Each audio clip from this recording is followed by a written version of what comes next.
So, so, so there's another video that's going around. It's going viral, and I'm not gonna play it again because I'm. What is, what is wrong with y'all? Is everyone okay? Is everyone okay? Are you all that desperate to hate women that y'all are just gonna keep sharing the same regurgitated garbage? Like, what is the deal? What's the deal between women and black people? Like, we just can't seem to catch a break. So there's this fellow going around. He does on his profile. I went to go check out his profile a little bit before I, accuse him of being a misogynistic piece of shit, and he actually is. And all his videos are basically, yeah, misogynistic pieces of shit opinions. And I know this for a fact because I went to the page, saw a video of Kevin Samuels talking about rest in peace, and it was pretty much a pro Kevin Samuels video. And anybody that's like, I don't agree with everything he said, please, you agree with him, and you're just as much garbage as he is, and you belong exactly where he is, in hell.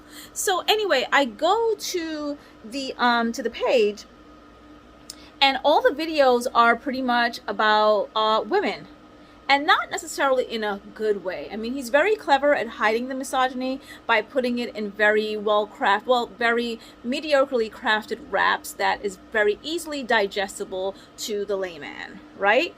And the video that's going viral now is about Cubana lust, and I'm sorry to see that some males that I actually admire in the industry are resharing it, and it's a sad story, and I hope she's doing good, and blah blah blah. And then that's not what even makes it bad.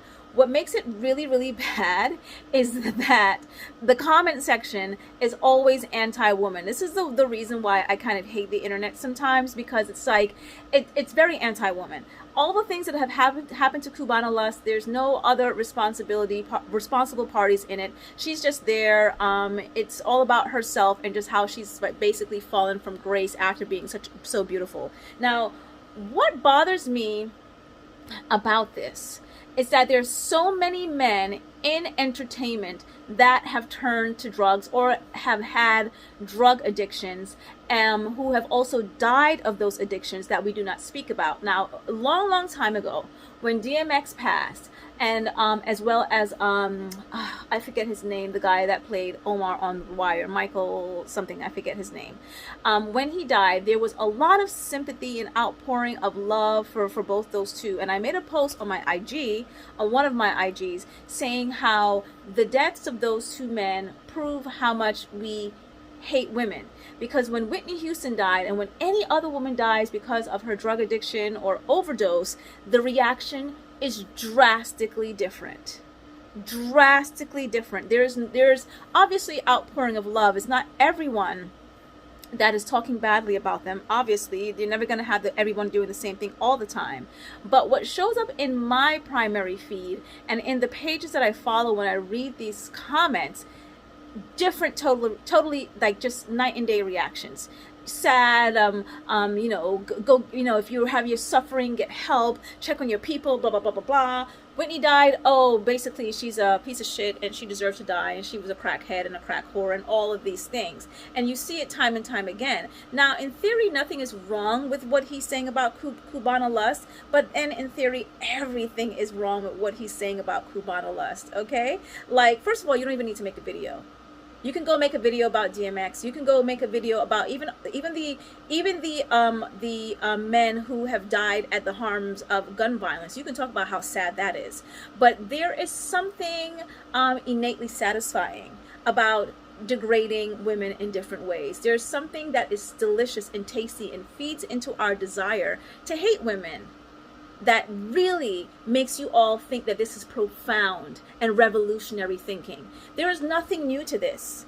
Y'all sitting there dragging women about the decisions that they make in their lives, or how their lives may not have turned out how you wanted it to, or how you imagined it to, is not revolutionary, okay? It's old, it's lazy, it's tired, and yes, it is actually misogyny. No matter how many clever little nursery school rhymes that you put together to tell these stories, it still is what it is.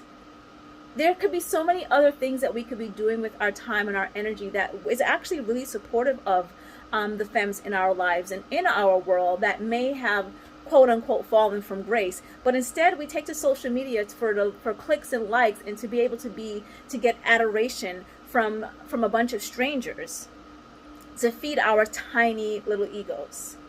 And y'all are going around here sharing this like this is some fucking like something new and majestic, and so and just so amazing, such an amazing story to tell, and just how sad it is. It's always sad when people don't do as well as we think that they should. Or we can look at it in another way and just understand that different people are here for different reasons, and sometimes people's lives, they take a course that, you know, is unexpected, and yeah, it's disappointing. But can we do something else than try to put their life on Front Street to make us feel good about how corny we are?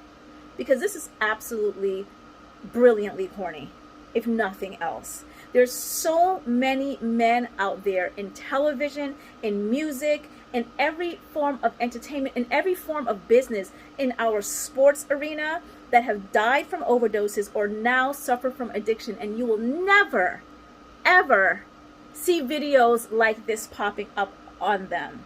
Can we please leave women alone?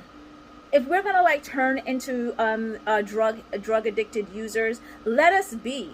Let us have that. I mean, this dude literally is on his page talking about like using women with BBL bodies as some kind of example to validate his point about Kevin Samuels. Maybe you're the kind of woman that he was talking about. Actually, he wasn't talking about me. He's talking about those other bitches that were agreeing with him, but he definitely wasn't talking about me. If I basically am happy that he died. I'm not necessarily happy that he died, but I'm also happy that he's not still breathing to spew the same kind of violence to fuel the misogyny that you all have, and that you continuously try to hide and try to reframe in these really clever ways. And it's not working. It's not working. We see right through you. We can see it. You ain't hiding nobody. You ain't hiding from nobody, girl. We can see exactly what you're doing. Like, if y'all want to just go ahead and like each other off, then go ahead and do that. But please stop using women as some kind of camouflage to hide what y'all are really about. Because literally, if that's what y'all want to do to each other, we don't care. We want you to live your best life and do that. But can you leave women alone?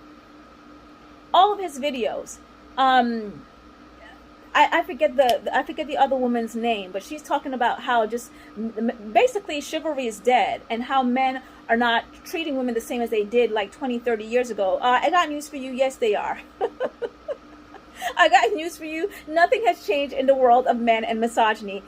There's men out there now that are still willing to do for women, and as well as it was back in the 80s and the 90s. And there's a lot of men still, as it were back then, that aren't doing anything for them, or they are doing things for them, or they were doing things for them, but they were also beating their asses. So like, I don't know why we keep acting like the dialogue and the scenario has changed around men, but I guarantee you that it has not. Maybe it seemed a little bit more at the forefront because of the times, but social media has like giving a new reshaping, a new vision of what's at the forefront.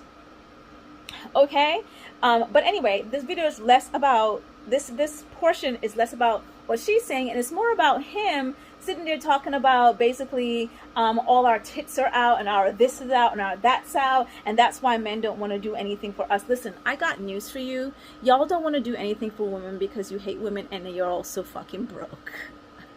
We're making more money than you. We got the paper. We're making more money than you. We're doing more things with our lives than you all are, and y'all are mad. Y'all are mad because y'all are getting eliminated. Y'all are mad because women are on top, and misogyny and patriarchy has told y'all that y'all are supposed to fulfill a certain role, and you can't meet it. You can't meet your agenda. You can't strike it off of your to-do list. So instead of doing better and being better human beings, you try to drag us down in all these new clever ways, as if you're doing something that is so goddamn revolutionary and profound and forward-thinking. It's lagging, boo. You're late. You're late. You're mad late. People have been doing that to women since the beginning of time, since Eve in the garden. That is how late y'all are. It is a new day. It is 2022. We're going into another new year. Can we progress? Can we move forward? Can we stop making excuses for why we don't want to do for women and just admit that you ain't got no fucking money? You don't have no fucking money. So you all come up with all these goddamn excuses. Every year is a new excuse. Every year is a new degrading name to call women. Every year, y'all swear to God that we want to go dig for your little tiny candy bar.